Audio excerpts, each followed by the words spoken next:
الحمد لله وكفى وسلام على عباده الذين اصطفى أما بعد.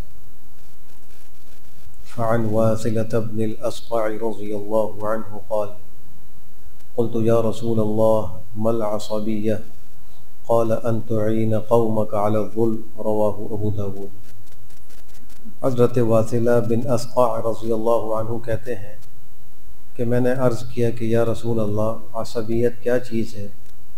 آپ صلی اللہ علیہ وآلہ وسلم نے فرمایا، عصبیت کی حقیقت یہ ہے کہ تم اپنی قوم کی ظلم پر حمایت کرو۔ اسلام سے پہلے جتنی بھی دنیا کی اقوام تھی، امتیں تھیں، ان کے اندر علاقائی اور قبائلی عصبیت قائم تھی اور موجود تھی۔ چاہے وہ ایران کے لوگ ہوں، وہ اپنے آپ کو آسمان کا فرزند سمجھتے تھے، چاہے وہ چین کے لوگ ہوں یا وہ روم اور دیگر حبشہ اور افریقہ کے قبائل کے لوگ ہوں۔ حتیٰ کہ ایران کے لوگ تو حبشیوں کو کوا کہتے تھے، کیونکہ ایران کے لوگ ان کا رنگ صاف ہوتا تھا اور حبشیوں کا رنگ وہ سیاہ ہوتا تھا، وہ سیاہ فام تھے، تو کہتے ہیں یہ کوے ہیں۔ اس حد تک ان میں قبائلی عصبیت موجود تھی۔ جب اسلام آیا تو آپ صلی اللہ علیہ وسلم نے نہ صرف یہ کہ زبان سے عصبیت کی تردید کی، بلکہ آپ نے عمل سے بھی۔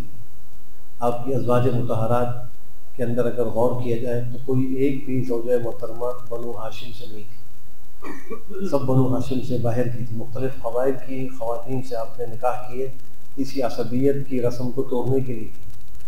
حتیٰ کہ ایک موقع پہ حضرت علی کرم اللہ تعالیٰ وجہہ نے آپ سے یہ بات بھی عرض کی تھی کہ کیا وجہ ہے آپ کی ازواج میں کوئی ہاشمیہ نہیں ہے؟ تو آپ نے اس موقع میں فرمایا تھا کوئی ہاشمیہ موجود بھی ہے، ابھی تو کوئی موجود بھی نہیں ہے۔ تو انہوں نے حضرت حمزہ بن عبد المطلب کی صاحبزادی کا ذکر کیا، تو آپ نے فرمایا تھا کہ وہ تو میرے رضاعی بھائی تھے، تو اس رشتے سے ان کی جو بیٹی ہے وہ میری رضاعی بھتیجی ہوئی، اس لیے ان سے تو میرا نکاح ہو نہیں سکتا۔ مختلف قبائل میں آپ نے شادی ہے۔ ایک موقع پر مہاجرین و انصار سفر میں آپ کے ساتھ تھے، کسی بات میں کوئی آپس میں اختلاف ہوا تو ہر ایک نے اپنے اپنے قبیلے کو پکارا، دونوں طرف مسلمان تھے۔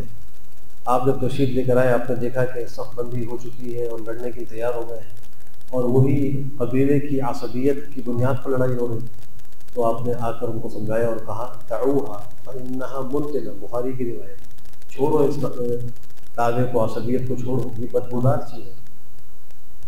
اور پھر آپ نے اس کی حقیقت بیان کی، حقیقت کیا ہے عصبیت؟ اس لیے ایک صحابی نے آپ سے پوچھا تھا کہ اگر میں اپنے قوم سے محبت کرتا ہوں، اپنے خاندان سے تعلق رکھتا ہوں، ان سے محبت کرتا ہوں، کیا یہ بھی عصبیت ہے؟ فرمایا کہ یہ نہیں، اپنی قوم کی ظلم پر مدد کرنا عصبیت ہے۔ اگر خاندان کا کوئی فرد ظالم ہو، ظلم کر رہا ہو، اور کوئی شخص اس کی مدد کرے اس وجہ سے کہ یہ میرے خاندان کا ہے، میرا قرابت دار ہے، تو یہ عصبیت ہے۔ اب اس سے بچنے کی صورت کیا ہے؟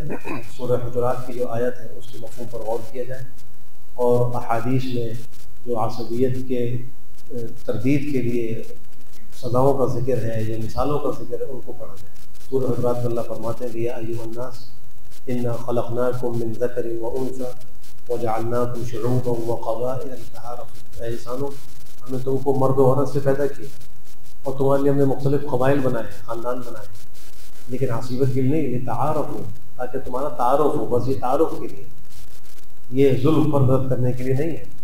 اللہ کے نزدیک عزت والا کون ہے؟ فرمایا کہ ان اکرمکم عند اللہ اتقاکم۔ حدیث شریف میں فرمایا کہ اگر کوئی اونٹ کنویں کے اندر گر جائے اور پھر اس کی دم پکڑ کر اس کو باہر کھینچا جائے تو کیا وہ نکل سکتا ہے؟ وہ نہیں نکل سکتا۔ ایسے ہی عصبیت کا نعرہ لگانے والا اور عصبیت مبتلا شخص گناہ میں ایسے ہی گر جاتا ہے۔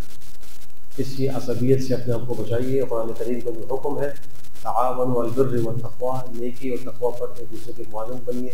اللہ ہم سب کو عمل کی توفیق نصیب فرمائے۔ الحمدللہ۔